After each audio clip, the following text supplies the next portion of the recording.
Nobody had a clue he was more than just another random guy. That night, in a dusty little comedy club on the outskirts of Los Angeles, a man in an old cap and a plain jacket quietly slipped through the door. The manager took one look at him and assumed he was some newbie who didn't belong there, while a few curious folks in the audience wondered who he was. But what nobody realized was that this ordinary visitor was actually the famous comedian Katt Williams. It was a Friday evening in Inglewood, and the Sunset Laugh Corner looked more rundown than glamorous. Dim lights cast long shadows on the chip bar counter, and the neon sign outside flickered as if it couldn't decide whether to stay fully lit or not. About 30 people were seated at small, rickety tables, hoping to see a halfway decent amateur stand-up show. Most came for cheap laughs and cheap beer. Nobody expected to witness a legendary drop-in. Darren, the manager and self-proclaimed MC of the night, stood at the entrance checking tickets. He wore a worn leather jacket and sported a perpetual frown. His mood was sour because their scheduled headliner had just called to say he wasn't coming. Darren glanced at his phone repeatedly, huffing about how he'd spent all that money advertising this clown. Katt Williams stepped up quietly.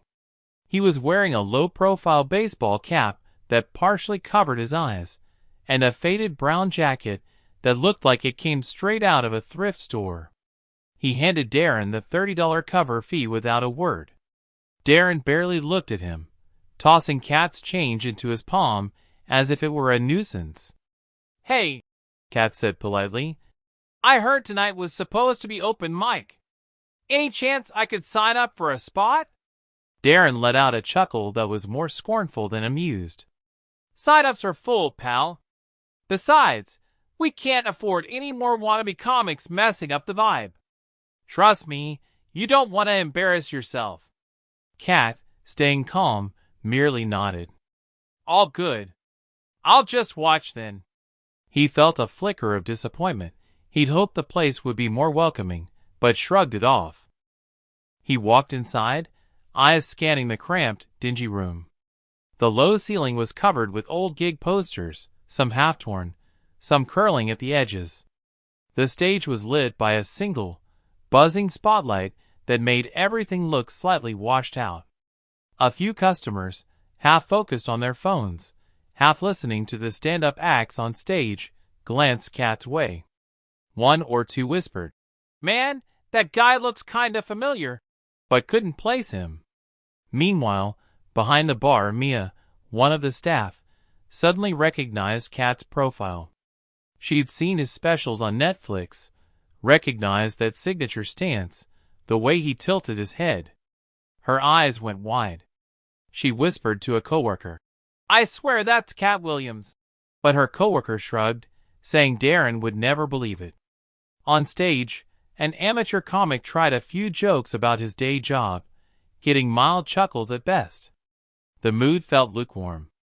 After about 10 minutes, Darren hopped onto the stage and tapped the mic. "Folks, I got some bad news. Our main act for the night backed out. Something about a migraine or whatever. So, sorry about that. No refunds, but we'll keep the show rolling with more amateurs." A mild groan rippled through the audience. A couple of people checked their phones, thinking about leaving. Katt Williams, seated near the back, decided it was now or never. He slipped out of his chair and approached Darren, who'd just hopped off the small stage. In a pleasant tone, Katt said, "I can fill the slot if you want. I got some jokes."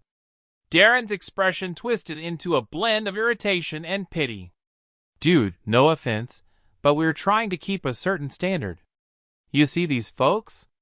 They pay to laugh, not to watch some random amateur bomb." Before Katt could respond, Mia raced out from the back room. She clutched a faded promotional flyer, a big portrait of Katt Williams from one of his past tours.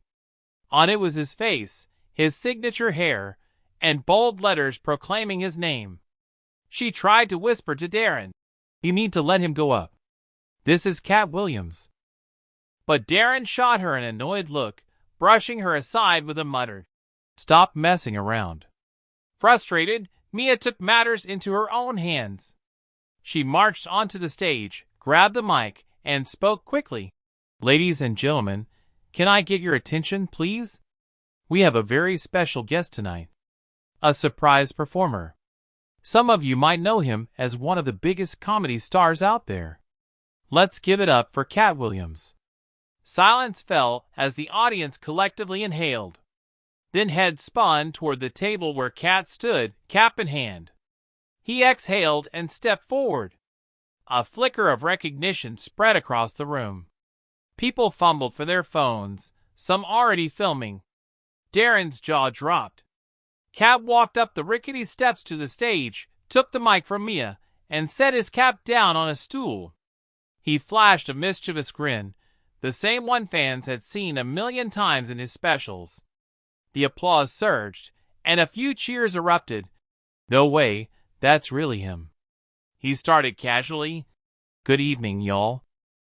Didn't mean to crash this party, but seems like you're short a headliner, and I got a few minutes to spare." The crowd roared in laughter and applause. Darren hung back in the corner, beads of sweat forming on his forehead.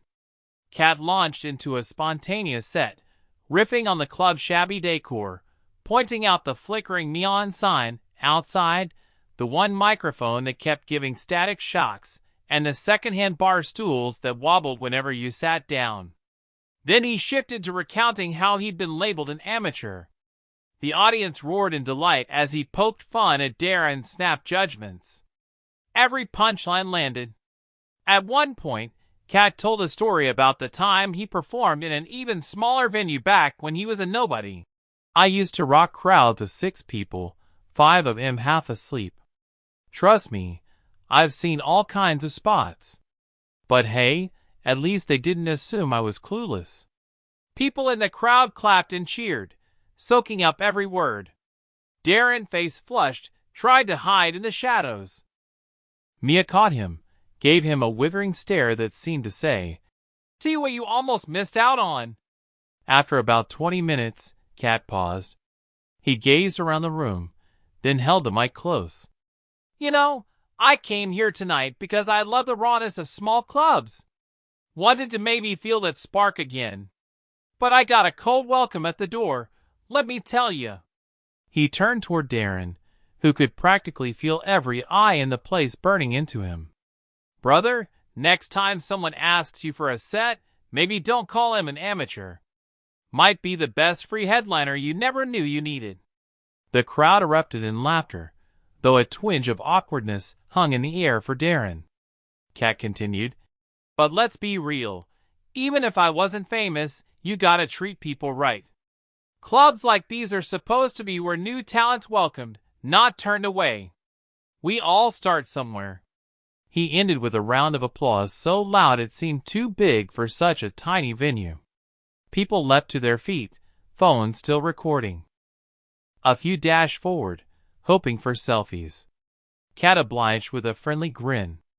As the lights came up, Darren shuffled over, stammering, I am so sorry, Mr. Williams. I didn't realize." But Katt cut him off gently. "It ain't about who I am. It's about how you treat every person who walks through your door. That's the real lesson." By the next morning, social media buzzed with uploads titled, "Katt Williams Surprises LA Dive Bar," racking up thousands of views. Commenters ridiculed Darren for chasing away potential talent and championed Katt for staying classy. By noon, the club's owner had called an emergency staff meeting. Darren got a stern warning: shape up or ship out. Meanwhile, Mia was praised for her initiative. The owner decided to create a new policy, encouraging genuine open mic opportunities, promising respectful treatment of all newcomers, and scheduling a more thorough process for booking acts. Katt, rather than simply walking away from the chaos, offered to host a free workshop the following week. "If you've got folks wanting to improve their comedy chops, I'll give them pointers." Word spread fast, and dozens of aspiring comics signed up. When that workshop day arrived, Katt gave each participant individual feedback, cheering them on. The club bustled with a totally different vibe, one of openness and discovery rather than cynicism. A week later, the Sunset Laugh Corner held a showcase night, featuring the workshop attendees. Katt made a second drop-in appearance. This time, when he walked through the door, Darren greeted him with a respectful nod. Mia beamed, and the audience welcomed Katt like a hero returning home. Darren, looking humbled, quietly apologized once more, and Katt just gave him a friendly pat on the shoulder. The show that night was electric. New comics performed confidently, fueled by Katt's mentorship and the club's renewed energy. As the final act stepped off stage, Katt slipped back into the spotlight for one last quick set. People jumped to their feet again, phones out, capturing every second. He ended with a simple line. Sometimes, treating one stranger with kindness changes everything. And sometimes, that stranger turns out to be someone who can help your whole scene level up. Loud cheers echoed in the cramped space, and a sense of transformation lingered in the air.